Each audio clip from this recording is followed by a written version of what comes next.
A baby shower is supposed to be about new life, a celebration of innocence and joy. But for Harrison Sterling, a man who had everything, his lavish party became the public funeral for the life he knew.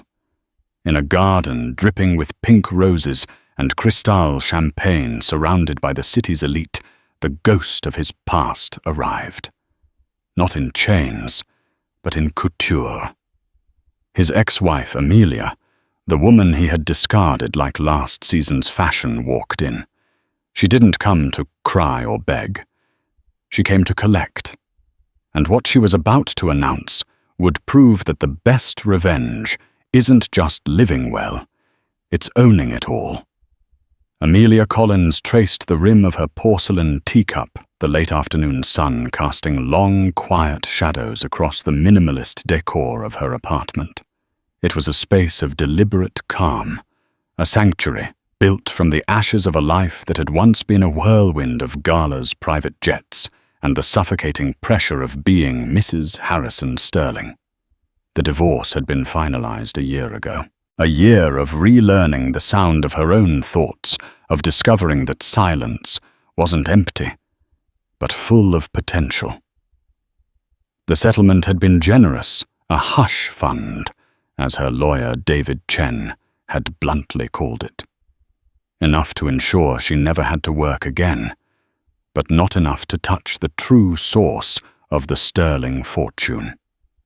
Sterling Innovations, the multi-billion-dollar tech empire built by Harrison's father, Robert Sterling. Harrison had inherited the CEO title, but Robert, even in retirement, had remained the patriarch, the true king. Amelia's relationship with Harrison had been a dazzling, then devastating cliché. She, a bright art history graduate, had been swept off her feet by the charismatic heir.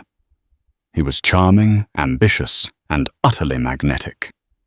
She fell in love not just with him, but with the dream he sold her: a partnership, a dynasty, a future. But the dream had rotted from the inside out. Harrison's charm was a mask for a chilling narcissism. His ambition, a hunger that was never satisfied. He didn't want a partner. He wanted a beautiful accessory.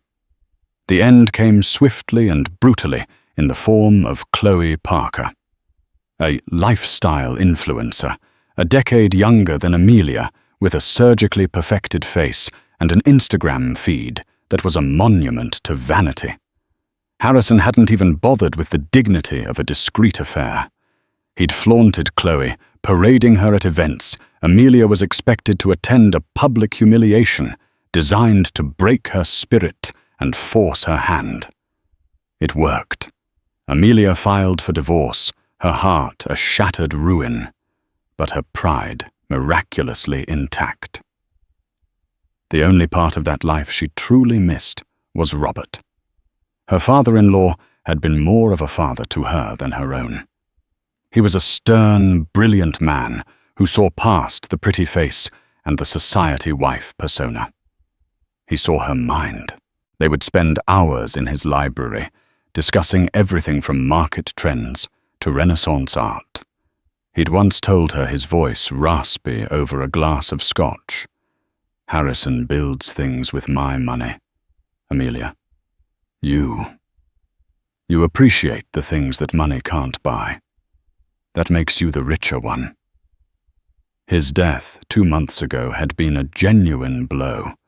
She'd mourned him privately, respecting the family's request for a small, intimate funeral, one she was not invited to. Harrison had made sure of that. A sharp buzz from the intercom jolted her from her reverie. "A courier is here for you, Miss Collins," the doorman's voice crackled. A few minutes later, she was holding a thick, cream-colored envelope. Her name was written in flawless calligraphy. It was from the law firm of Whitman, Price & Sterling, Robert's personal attorneys. Her hands trembled slightly as she broke the wax seal. Inside was a single sheet of heavy bond paper. It wasn't a letter of condolence. It was a formal summons. "Dear Ms. Amelia Collins, This letter serves as a formal notification to attend a private reading concerning an amendment to the last will and testament of Mr. Robert Sterling. The reading is scheduled for tomorrow, August 19th, at 10:00 a.m. at our offices. Your presence is not optional. It is required as per the decedent's explicit instructions. Amelia sank onto her sofa, the letter fluttering to the floor. An amendment Robert had never mentioned changing his will. She assumed everything, the entire controlling interest of the company, would go to Harrison, his only son. Why on earth would she need to be there? It felt like a posthumous puzzle from the man who loved to play chess. A final move from beyond the grave. A deep, unsettling feeling coiled in her stomach. It wasn't dread. It was the faint, unfamiliar flutter of impending battle. The law office of Whitman, Price and Sterling was an old-world temple of wealth and power, all dark mahogany, worn leather, and the hushed reverence of secrets held for generations. Amelia arrived promptly at 10, dressed in a simple but impeccably tailored navy blue dress. She was the first one there, save for Mr. Whitman, a man in his late 70s with eyes that had seen the rise and fall of fortunes. "Amelia," he said, his voice a gravelly comfort as he stood to greet her. "Thank you for coming. Robert was very fond of you, very specific in his final instructions." Before she could respond, the door opened and Harrison Sterling strode in, with Chloe Parker clinging to his arm. Harrison looked every bit the corporate titan in a bespoke Tom Ford suit, but a flicker of irritation crossed his face when he saw Amelia. Chloe, meanwhile, looked Amelia up and down with a dismissive smirk. She was dressed in a tight bubblegum pink dress that was entirely inappropriate for the somber occasion, her belly already a pronounced proud swell. The baby bump, the reason for the final public humiliation. "Amelia," Harrison said, his tone clipped. "What are you doing here? This is a private family matter." "I was summoned, Harrison," Amelia replied, her voice even. "Just like you." Chloe tightened her grip on Harrison's arm. "Well, this is just awkward. Harrison, darling, I don't feel comfortable. This is about our family's future now. Our baby." She placed a manicured hand protectively on her stomach. Mr. Whitman cleared his throat, a sound as loud as a gavel in the tense silence. "If you would all please take a seat. As per my client's instructions, the reading cannot begin until all designated parties are present. Ms. Parker, you were not summoned. I must ask you to wait outside." Chloe's jaw dropped. "Excuse me. I am the mother of Harrison's child, the future of the Sterling name." "Nevertheless," Mr. Whitman said, his gaze unwavering, "these were Robert's terms." Harrison shot a venomous glare at Amelia, as if this were her fault, before escorting a pouting Chloe into the hallway. When he returned, he sat as far away from Amelia as possible, radiating hostility. Mr. Whitman opened a leather-bound folder. "Let's begin," he said. "I'll dispense with the usual legal jargon concerning bequests to charities and distant relatives. We are here to address the primary asset, Robert Sterling's 51% controlling interest in Sterling Innovations." He paused, looking over his spectacles at Harrison. "Robert's original will, as you know, Harrison, bequeathed the entirety of his shares to you, his only son." Harrison nodded, a smug, impatient look on his face. He leaned forward, ready to claim his kingdom. "However," Mr. Whitman continued, "1 month before his passing, Robert executed a codicil, an amendment to the will. It is a significant one." He picked up a single sheet of paper. "I will read the relevant passage aloud." He cleared his throat. "I, Robert Sterling, being of sound mind, do hereby amend my last will and testament. My life's work, my controlling shares in Sterling Innovations, were to be the legacy of my son. But a legacy is not a birthright. It is a responsibility. A legacy requires a custodian with integrity, foresight, and a character uncompromised by fleeting whims and moral weakness. My son Harrison Sterling has proven he possesses none of these qualities. Harrison's face went from smug to pale to a deep, blotchy red. What the hell is this? My father was sick. He wasn't in his right mind. She, he snarled, pointing a shaking finger at Amelia. She probably manipulated him. Amelia sat perfectly still, her heart hammering against her ribs. She had no idea. Mr. Whitman ignored Harrison's outburst. His voice was steady as he delivered the final devastating blow. Therefore, I revoke the bequest to my son. I instead leave my entire 51% stake, my voting rights, and my seat as chairman of the board in their entirety to the one person who has consistently demonstrated the intelligence, grace, and moral fortitude to protect the sterling name and legacy, my former daughter-in-law, Amelia Collins. The silence in the room was absolute. It was a silence so profound that Amelia could hear the frantic pounding of her own blood in her ears. Harrison was frozen, his mouth slightly agape, his face a mask of pure, unadulterated shock. He looked at Amelia, his eyes wide with disbelief and a dawning, terrifying rage. She was no longer just the ex-wife. She was the majority shareholder. She was his boss. She was, for all intents and purposes, the new head of the Sterling family. Before the shock could even register, another courier arrived at the law office, this time with an invitation for Amelia. It was thick, embossed with gold and baby pink lettering. Harrison, recovering slightly, snatched an identical one from his briefcase and slammed it on the table.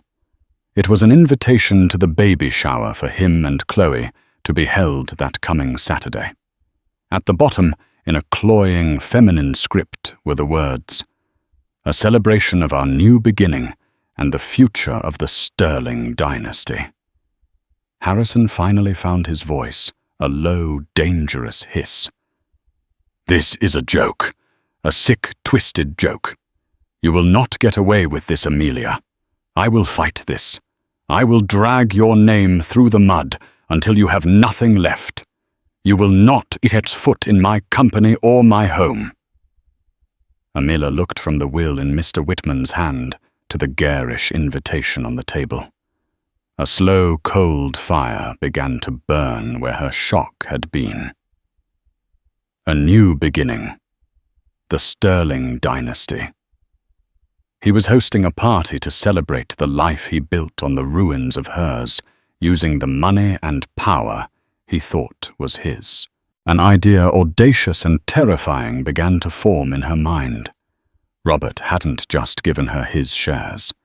He had given her a weapon, and Harrison had just handed her the perfect place to fire the first shot. She stood up, her composure absolute. She looked directly into Harrison's furious eyes. "Thank you for the invitation, Harrison," she said, her voice as smooth as silk. "I wouldn't miss it for the world." The day of the baby shower was aggressively perfect. The sun shone with a cinematic brilliance on Harrison's new Palisades mansion, a glass and steel monstrosity that screamed of new money and a desperate need for approval. The valets, dressed in crisp white jackets, were overwhelmed by a parade of Lamborghinis, Bentleys, and custom Porsches. Amelia arrived in a discreet black sedan, driven by David Chen's recommended security consultant, a stoic man named Ben.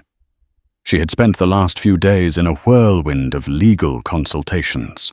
David had confirmed it. The codicil was ironclad. Robert had included medical evaluations and a signed affidavit from a psychiatrist attesting to his mental clarity. He had been planning this for months. Harrison's legal challenges would be noisy, expensive, and ultimately futile. Stepping out of the car, Amelia felt 100 pairs of eyes on her.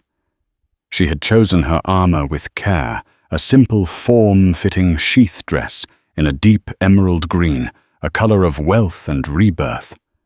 Her only jewelry was a pair of diamond stud earrings, a gift from Robert on her 5th wedding anniversary. She wore her quiet dignity like a shield. The garden was a pastel nightmare. Pink and blue balloons strained against their tethers. Enormous teddy bears were dotted around the lawn, and a string quartet was gamely sawing its way through a pop music repertoire. Guests, a mixture of tech bros, socialites, and corporate sycophants, mingled around a champagne fountain, their laughter sounding brittle and false. As Amelia walked across the manicured lawn, a wave of whispers followed her, parting the crowd like a shark's fin through water. She saw familiar faces, people who had once called her a friend, who had air-kissed her cheeks at galas, who had dropped her the second the divorce was announced. They now looked at her with a mixture of pity and morbid curiosity. The disgraced ex-wife crashing the party of her replacement. They had no idea. She spotted Harrison and Chloe holding court near a massive multi-tiered cake decorated with a sugar-spun cradle. Chloe was glowing, positively radiant in her role as the new queen. She wore a flowing white dress, her hands constantly caressing her baby bump, ensuring no one could possibly miss it. Harrison stood beside her, a proprietary arm around her waist, playing the part of the proud father-to-be. But Amelia could see the tension in his shoulders, the tightness around his smile. He was performing. Her presence was a dissonant note in his carefully composed symphony of success. He saw her, and for a split second his mask slipped. The smile vanished, replaced by a flash of pure hatred. He whispered something to Chloe, whose own smile curdled as she turned to follow his gaze. The power couple began to move toward her, their path clearing as guests scrambled to get out of the way, eager for a front-row seat to the inevitable drama. This was what they had all come for. The blood sport of the rich. "I can't believe you have the audacity to show your face here." Harrison hissed, his voice low enough that only she could hear, but his eyes blazing with public fury. "You invited me," Amelia replied calmly, taking a flute of champagne from a passing waiter. She held it steady, her hand not betraying the slightest tremor. Chloe stepped forward, her voice dripping with faux sympathy. "Amelia, really. We know you must be hurting, but this is a private celebration. It's a happy day. Maybe it's best if you just go home. For your own good." It was a masterclass in condescension, casting Amelia as a pathetic, heartbroken creature to be pitied. "Thank you for your concern, Chloe," Amelia said, meeting the younger woman's gaze. "But I have every right to be here. This is, after all, a celebration of the Sterling dynasty, isn't it? As the majority shareholder of the company that funds this dynasty, I felt it was only appropriate I attend." The words were spoken softly, almost conversationally, but they landed like grenades. Chloe's perfectly made-up face went slack, her eyes darting to Harrison in confusion. Harrison's face darkened, a muscle twitching in his jaw. "Don't you dare," he seethed. "Don't you dare start spouting your delusional fantasies here. This is my home, my party." "Is it?" Amelia asked, taking a delicate sip of champagne. She let her eyes drift over the opulent decorations, the uniformed staff, the river of expensive alcohol. "It all looks very corporate-funded. I'll have to have my new CFO look over the expenses for this event. Sterling Innovations has very strict policies about personal use of company assets." Chloe's confusion morphed into panic. "Harrison, what is she talking about? What does she mean, New CFO. Before Harrison could answer, one of the party planners tapped him on the shoulder. "Mr. Sterling, it's time for the speeches and the gift opening." Harrison looked trapped. The entire party was watching, waiting. He couldn't make a scene and throw her out, not without confirming to everyone that something was desperately wrong. He was cornered. He forced a tight, predatory smile. "Of course," he said through gritted teeth. He turned to Amelia, his eyes promising a brutal reckoning. "Enjoy the show, Amelia. It's the last thing you'll ever get from me." "Oh, I don't know, Harrison," she murmured as he walked away. "I have a feeling I'm just getting started." She found a quiet spot with a clear view of the makeshift stage, the battlefield where this would all come to a head. The show was about to begin. The air grew thick with anticipation. Guests gathered around a small elevated platform, draped in white linen, where a mountain of gifts wrapped in pastel paper sat beside a single microphone. Harrison, with Chloe, now firmly reattached to his side, took the stage. He tapped the microphone, the sound echoing across the suddenly quiet garden. "Thank you all for coming," he began, his voice booming with practiced confidence. He was back in his element, the master of ceremonies, the king in his court. "Today is a special day, a day for new beginnings." He paused, letting his gaze sweep over the crowd, intentionally avoiding Amelia. "It's a day to look forward to, build a future, and to welcome the next generation of the Sterling family." There was polite applause. Chloe beamed, placing a hand on her stomach as if on cue. "A year ago," Harrison continued, his voice taking on a somber, theatrical tone, "I had to close a chapter of my life. It was a difficult, painful decision, but a necessary one. Some things, some relationships, they run their course. They become dead weight, holding you back from your true potential." The jab was so direct, so public, that a collective quiet gasp rippled through the audience. People darted nervous glances at Amelia. She remained perfectly still, her expression unreadable, her posture regal. She refused to give him the satisfaction of a reaction. Inside, her heart felt like a block of ice, but the cold fury was a welcome anchor. "But then," Harrison said, his voice brightening as he turned to Chloe, "light comes into your life. Chloe has brought me a joy I never knew was possible, and with our new baby on the way, a son, I feel for the first time that the Sterling legacy is truly secure." He raised his glass. "To Chloe, to my son, and to the future." The crowd cheered, "To the future." Amelia watched the performance, a bitter taste in her mouth. His narrative was clear. He was the dynamic visionary, held back by a stale marriage, now freed to build his true dynasty with his fertile new partner. He was erasing her, painting her as a footnote, a mistake.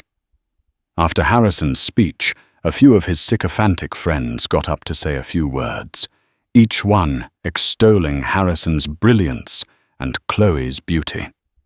Then came the gift opening. It was an obscene display of wealth, a miniature, fully functional Bentley, a diamond-encrusted pacifier from Tiffany's, a stock portfolio for the unborn child opened with a seed fund of $1 million. Chloe's delighted squeals grated on Amelia's nerves. With each gift, the narrative was reinforced. This was the new royal family anointing their heir. Finally, the party planner, a frazzled woman with a clipboard, announced, "And that concludes the formal speeches asked." But Amelia held up a hand, catching the woman's eye. She rose from her chair and began to walk toward the stage, her heels sinking slightly into the soft grass. The crowd parted for her once more, the whispers now buzzing with frantic energy. What was she doing? She reached the stage and turned to the planner. I believe there's one more person who'd like to say a few words, she said, her voice calm, but carrying in the silence. Harrison moved to intercept her, his face a thundercloud. Amelia, that's enough. Get off the stage. Don't embarrass yourself. Embarrass myself? She asked, turning to face him, her voice just loud enough for those nearby to hear. Harrison, you just gave a eulogy for our marriage in front of 200 people. I think I've earned a rebuttal. She stepped past him and took the microphone. Her heart was hammering, but her voice when she spoke was as clear as a bell. Hello, everyone, she began. The garden was utterly silent, save for the distant hum of LA traffic. For those of you who don't know me or perhaps have forgotten, my name is Amelia Collins. I was for 10 years Amelia Sterling. She looked out at the sea of faces, curious, hostile, and a few she noted sympathetic. Harrison is right. She continued, her gaze finally landing on him. He stood frozen at the side of the stage, Chloe clutching his hand, her face a mask of confusion and dawning fear. Today is a day for new beginnings, and it's a day to talk about the Sterling legacy. He spoke about closing a chapter, but a chapter isn't just about the ending. It's about what you carry forward into the next one.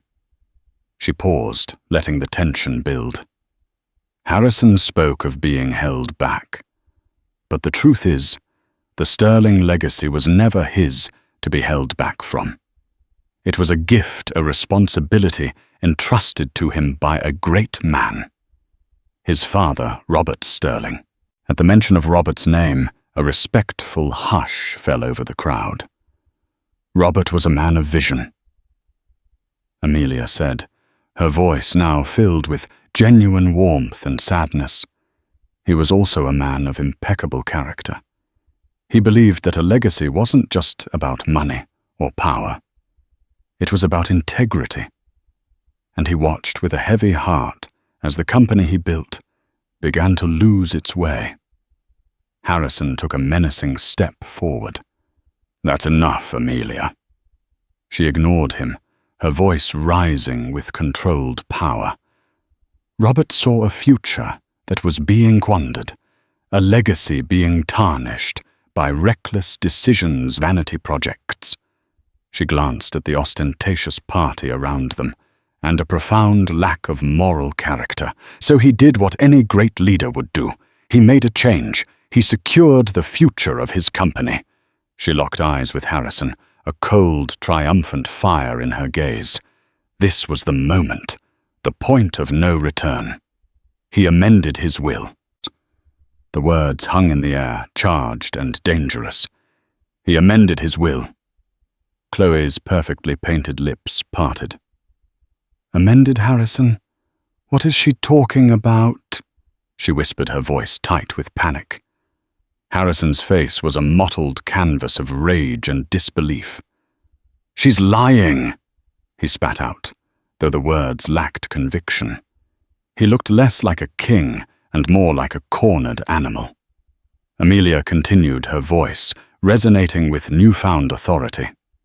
Robert Sterling was a man who planned every move with the precision of a chess grandmaster. His final move was his most brilliant. He knew the company needed a custodian, not a conqueror. It needed someone who respected its history and had the vision for its future. Someone who understood that integrity is the most valuable asset on any balance sheet. She took a slow breath, letting the anticipation reach a fever pitch. The entire garden was motionless, every guest a statue in this tableau of unfolding disaster. 2 days ago, Amelia announced, her voice ringing with clarity and finality. At the formal reading of the codicil to his will, Robert Sterling's final wishes were made clear. She paused, letting her gaze sweep from Harrison's terrified face to Chloe's and then out to the stunned crowd. He left his entire 51% controlling interest in Sterling Innovations to me. For a full 5 seconds there was no sound at all. The world seemed to hold its breath. The string quartet had stopped playing. The birds seemed to have stopped singing. There was only the stunned collective intake of breath from 200 people witnessing the public implosion of a dynasty. Then chaos erupted. A low murmur rippled through the crowd, quickly swelling into a cacophony of frantic whispers. Phones were discreetly pulled out. People were turning to their neighbors, their faces alight with the scandal of a lifetime. Chloe was the first to break. A strangled sob escaped her lips. No, that's not possible," she stammered, looking at Harrison. "Harrison, tell them she's lying. Tell them—" But Harrison was speechless. He stared at Amelia, his face ashen. The bravado, the arrogance, the smug certainty, it had all been stripped away, leaving behind only raw, impotent fury. In that moment, he wasn't a CEO or an heir. He was just a man who had lost everything and was only just beginning to understand the magnitude of his defeat. Amelia held the microphone, her hand steady. She wasn't finished. "So yes, let's toast to new beginnings," she said, her voice cutting through the noise like a shard of ice. "A new beginning for sterling innovations. A new era of leadership accountability and integrity. As the new chairwoman and majority shareholder, my first official act will be to launch a full independent audit of the last 2 years of corporate sending." She let her eyes drift pointedly towards the lavish party, the champagne fountain, the army of caterers. "I want to see where every single dollar has gone. I have a feeling we'll find some irregularities." That was the final fatal blow. The sycophants who had toasted Harrison moments before now looked at him with alarm. The corporate board members in the crowd began to edge away, their faces grim. They understood the implication of forensic audit under a hostile new owner. Careers could end. Reputations could be shattered. Jail time was not out of the question. Harrison finally found his voice. It was a guttural roar of pure rage. "You!" he screamed, lunging for the stage. "You will not do this!" Before he could reach her, Ben, the security consultant, materialized at the bottom of the stage steps, blocking his path. Ben was a large, immovable man, and his simple, calm presence was more intimidating than any weapon. "Mr. Sterling," Ben said, his voice dangerously low, "I suggest you calm down." Defeated Harrison could only stand there trembling with a fury he could not unleash. Amelia looked down at him from the stage, not with hatred or even pity, but with a cool, dispassionate finality. She had not come here for revenge. She had come for justice, for Robert, for herself. She placed the microphone carefully back in its stand. Her work here was done. She turned and walked to the steps, her posture erect, her head held high. As she descended, the crowd parted for her once more. But this time, they weren't looking at the pathetic ex-wife. They were looking at the most powerful woman in the room. She walked past Chloe, who was now openly weeping, her dream of a dynasty turning to dust. She walked past Harrison, a man hollowed out by his own hubris. She didn't look at either of them. They were part of the past, a chapter she had just definitively closed. As she walked across the lawn towards the waiting sedan, she could feel their world collapsing behind her. The pink balloons suddenly seemed garish and mocking. The music was gone. The party was over. The heavy door of the black sedan closed with a soft, definitive thud, sealing Amelia off from the chaos she had unleashed. The manicured garden, the sea of stunned faces, the tableau of Harrison's public ruin, it all vanished, replaced by the cool, quiet sanctuary of tinted glass and worn leather. She instructed the driver, Ben, to simply drive with no particular destination in mind. For the first time in hours, she allowed her body to acknowledge the strain. A fine tremor started in her hands, a physical manifestation of the adrenaline that had held her together like a steel corset. She clasped them in her lap, hiding the weakness, and took a slow, deep breath, the sterile, air-conditioned air, doing little to cool the fire in her lungs. She had done it. The words had been spoken. The bomb detonated. She had walked through the fire of her past, and hadn't been burned but forged. Yet there was no triumphant surge of joy, no sweet taste of victory. Instead, a profound and somber gravity began to settle upon her. This wasn't just the end of Harrison's reign. It was the end of her quiet, anonymous life. She had stepped out of the shadows and onto a throne. She never wanted a throne that came with the crushing weight of a legacy she was now bound to protect. Her purse vibrated a frantic, incessant buzzing against the leather seat. She pulled out her phone. The screen was a cascade of notifications, dozens of texts, a flood of missed calls from numbers she recognized, and many she didn't. Society vultures, corporate allies, fair-weather friends, all clamoring for a piece of the story to align themselves with the new sun in the sterling solar system. She silenced the device, watching the screen go dark. There was only one call that mattered, one final confrontation that needed to happen. As if summoned by the thought, the screen lit up again. The name blazed in stark white letters. Harrison Sterling. Ben's eyes met hers in the rearview mirror, a silent question in his gaze. "It's fine, Ben," she said, her voice steadier than she felt. "Could you put it through the car's speaker system?" He nodded, pressing a button on the console. A moment later, Harrison's voice filled the cabin, no longer the smooth, confident baritone of a CEO, but a ragged, venomous hiss distorted by rage and the poor connection of a man pacing frantically. "You think this is over?" he snarled, the sound echoing slightly in the confined space. "You think you can just walk in, tell your pathetic, delusional lies, and take everything from me? They weren't lies, Harrison." Amelia replied, her voice a stark contrast of calm clarity. "And I didn't take anything. It was given to me. By a sick, senile old man. I've already spoken to my lawyers." He shouted, his voice cracking. "Arthur Vance is drawing up the papers as we speak. We're contesting the codicil on grounds of undue influence and lack of testamentary capacity.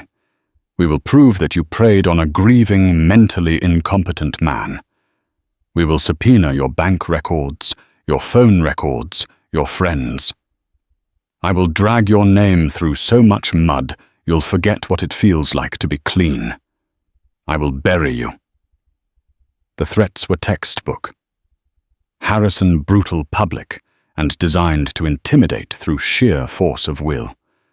A year ago they would have shattered her. Now they were just noise.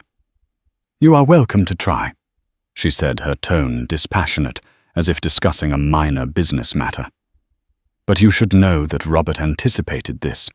He was always 3 moves ahead of you, Harrison." On the morning of August 5th, the day he signed the codicil, he had 2 separate psychiatrists come to his home. Not just any doctors. Dr. Alistair Finch and Dr. Lena Petrova, the 2 leading geriatric psychiatrists in the state. He paid them from his personal accounts, so there's no corporate paper trail for you to question. She let that sink in before continuing. Their evaluations are over 30 pages long, 30 pages detailing his mental acuity, his impeccable reasoning, and his profound disappointment in the man his son had become. It's all time-stamped, videotaped, and notarized by a retired judge. Your lawsuit, Arthur Vance's blustering included, won't even survive a motion to dismiss. It will, however, cost you millions in legal fees, which I should remind you will now have to be paid from your own rapidly dwindling funds." A choked, sputtering sound came through the speakers. The certainty in her voice, the crushing weight of the details had struck him like a physical blow. He was silent for a full 10 seconds. "Why?" he finally whispered, the rage replaced by a raw, pleading bewilderment. "After everything, why would he do this to me? I am his son, his blood." This was the moment, the final hidden truth. This was the part that wasn't for the public, but for him alone. "Because he knew Harrison," she said, her voice softening, taking on the weight of a secret she had carried for months. "He knew what you were doing to his company." "What are you talking about?" he blustered, the denial weak and reflexive. "I was running his company, better than he ever did. Profits are up. The stock is at an all-time high." "The stock is high because you cooked the books, and the profits are an illusion." Amelia countered her voice, now turning to steel. "He knew everything. He knew about the Prometheus project. Your pet AI venture that you poured $100 million into, not because it was a sound investment, but because your friend from Stanford told you it would make you a legend. A project that produced nothing but a mountain of debt you buried by misclassifying it as a capital asset." The only response was Harrison's ragged, panicked breathing. "And he knew about Sterling Global Acquisitions," she went on relentlessly. "Your very own shell corporation, registered in the Cayman Islands. A clever little setup. You'd award grossly inflated contracts for consulting and logistics to your own shadow company, who would then kick back a clean, untraceable 40% to your private account in Zurich. Did you really think he wouldn't notice an 8-figure wire transfer to an entity no one had ever heard of? He got a call from his old friend, Frank Miller, at Goldman Sachs. Frank wanted to know why the company was suddenly doing business with known money launderers. That's what started it all, Harrison. Your greed finally outpaced your cleverness." The truth hung in the air between them, suffocating and absolute. He was caught, not just disinherited, but exposed as a common criminal. "My father. He wouldn't tell you that," Harrison stammered, his voice dissolving into the desperate denial of a child. "He told me because he had no one else to turn to," Amelia said, and a genuine wave of sorrow for the old man washed over her.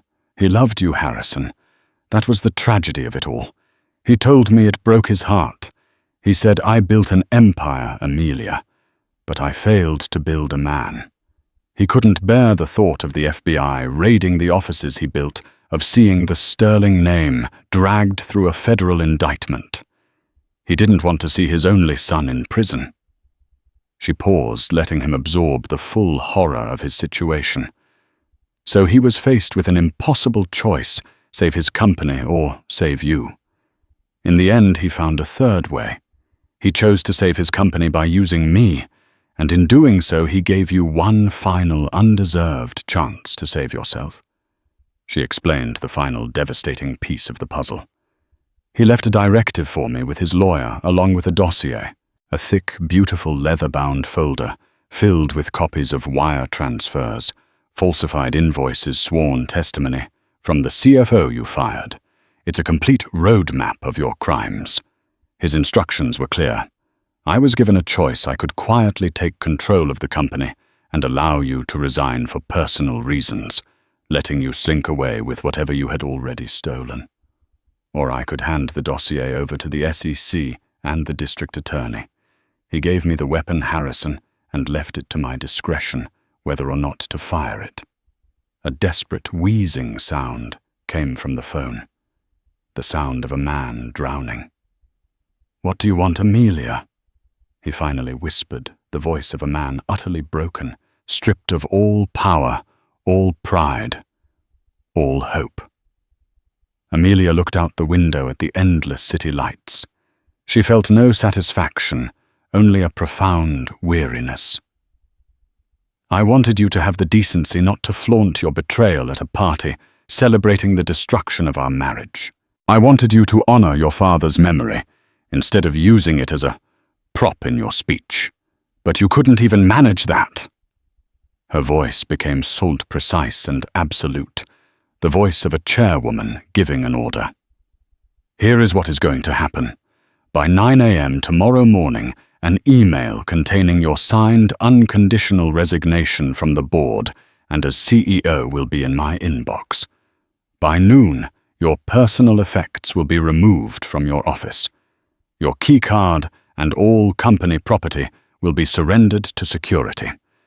At 5 p.m., a press release, which my team will draft and send to you, will be issued from your official channels. You will not deviate from the script. After that, you will disappear. You will not contest the will. You will not speak to the press. You will not contact me or any employee of this company again. If you follow these instructions to the letter, Robert's dossier remains sealed. If you hesitate, if you fight me in any way, I will personally walk that folder into the U.S. Attorney's office, and I will not rest until I see you in a courtroom. Is that perfectly clear? The silence on the line stretched for an eternity, filled only by the sound of a man's world collapsing into a black hole of his own making. Finally, a single barely audible word slipped through the speaker, the ghost of a voice. Yes. Amelia disconnected the call. The silence that returned was heavier than before. She leaned her head back against the cool leather, closing her eyes. The war was over. The victory was total. But it felt like she was standing alone in the ruins of a city with the terrible, burdensome task of deciding how to rebuild. 1 month later, Amelia stood before the floor-to-ceiling windows of the CEO's office on the top floor of the Sterling Innovations Tower. The sun, a pale gold coin in the late afternoon sky, cast her long shadow across a room that was now unequivocally hers. The changes were subtle but significant. Harrison's ostentatious, oversized, abstract painting, a chaotic splash of color he'd once called a testament to disruptive energy, was gone. In its place hung a serene, expansive landscape by Albert Bierstadt, a piece from Robert's private collection that he had personally bequeathed to her. It depicted mountains, ancient and immovable, a quiet statement of endurance over fleeting chaos. The cold, sterile grey walls had been repainted in a warm, thoughtful shade of slate blue, and the glass and chrome desk had been replaced by the solid, magnificent mahogany desk that had been Robert's for 40 years. It was scarred with the history of deals made and empires built. Taking ownership of the space had been her first quiet act of revolution. The past 30 days had been a brutal, relentless, and strangely exhilarating crucible. The quiet life she had cultivated in her minimalist apartment felt like a distant dream, a lifetime ago. Her days now began before dawn and ended long after the city lights below had become a glittering carpet. She had been tested, tried, and underestimated at every turn, and she had met every challenge with the cold, irrefutable power of the dossier Robert had left her, and the even colder resolve he had ignited within her. Harrison had folded exactly as she'd predicted. The signed resignation had arrived in her personal email at 8:59 a.m., the morning after the party. His office had been cleared by a professional moving crew before noon. The press release, drafted by a crisis communications team she had hired, went out at 5:00 p.m. sharp, a masterpiece of corporate jargon about pursuing new opportunities and a mutual and amicable decision to part ways. The financial press had buzzed with speculation for a week, But Amelia's swift and decisive actions had stabilized the narrative. She was no longer a scandalous headline. She was a story of decisive leadership. Her first meeting with the board of directors had been a masterclass in controlled warfare.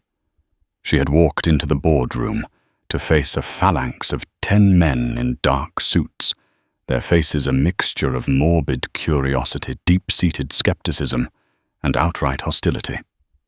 They saw Harrison's scorned ex-wife, a woman with an art history degree, about to play with their billion-dollar train set.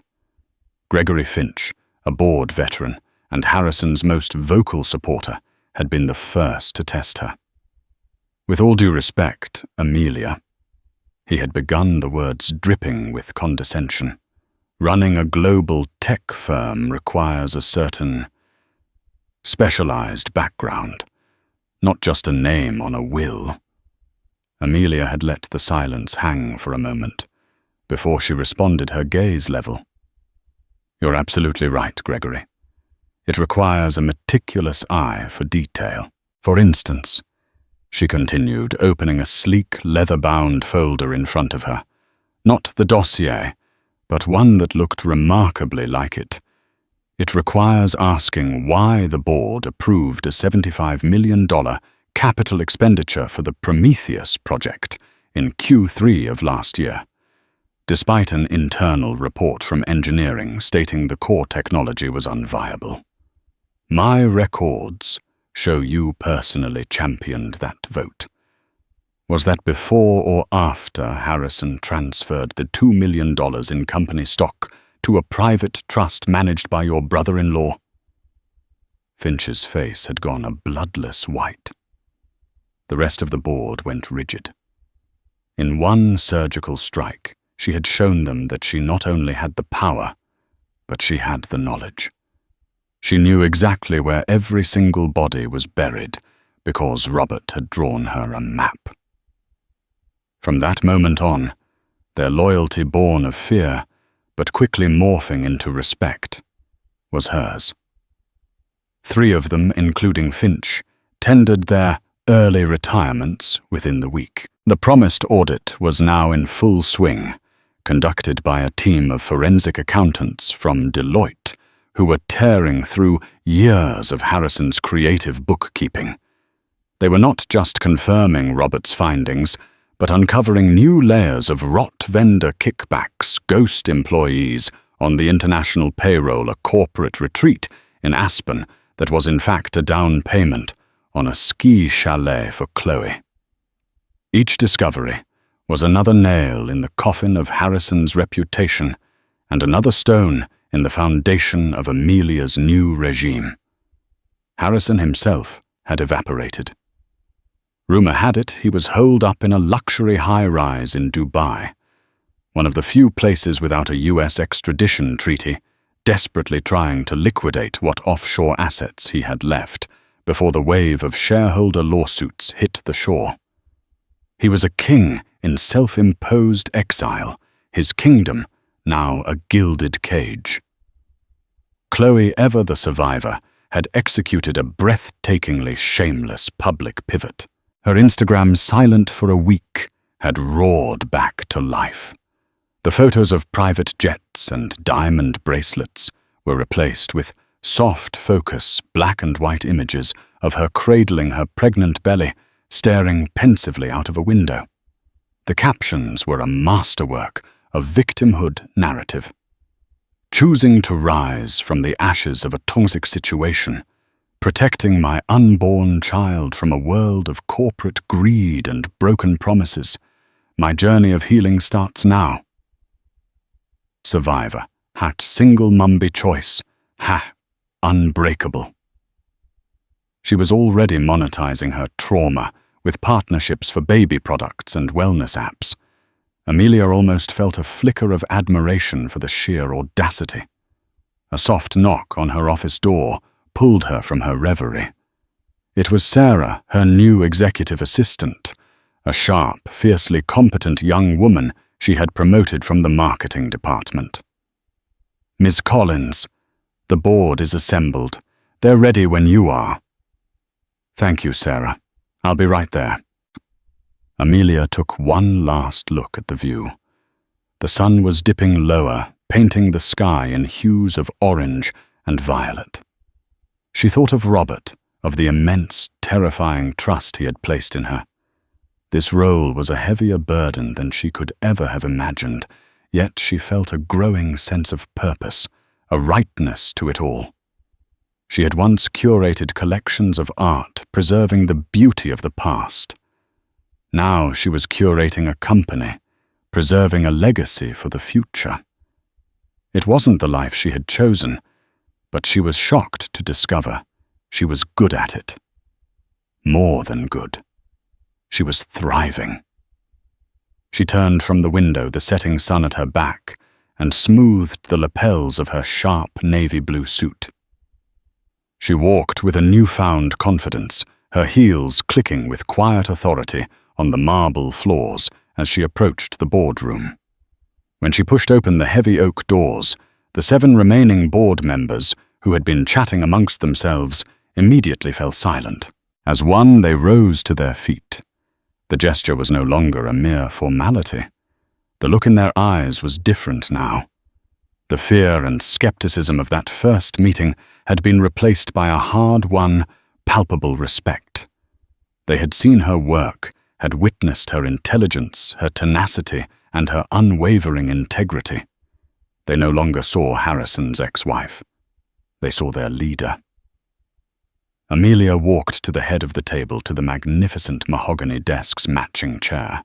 She took her seat, the place of power feeling less like an inheritance and more like something she had earned.